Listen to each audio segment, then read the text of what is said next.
So hey there, thanks for checking out my YouTube videos, I greatly appreciate it. Today we're going to do up a PCV valve, but actually a full intake manifold on my Chevy Cruze to take care of a little vacuum issue.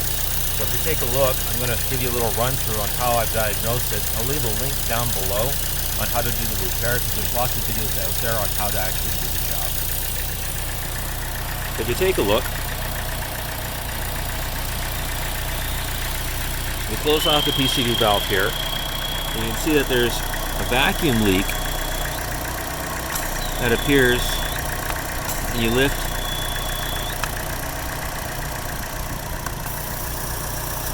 same thing here.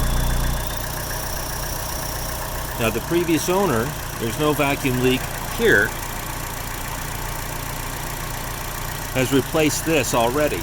So this valve cover's been done, which leads to this piping, could be a potential problem, and they've replaced this as well. So everything's already been replaced that you would normally do kind of an easy job. Now if I pull the PCV valve up, open this up,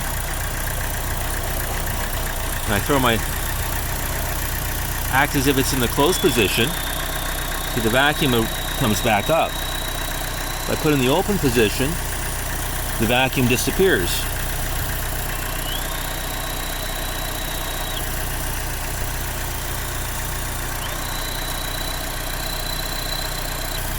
So what that tells me is that in all likelihood the internal PCV valve in here is faulty. So we're going to go ahead and replace this.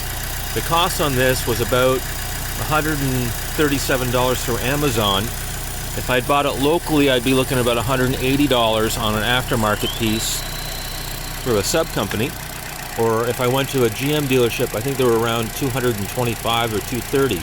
So getting it through Amazon saved me about $100. So we're going to go ahead, do the job, and we'll go from there. Thank you very much. Have a pleasant and enjoyable day.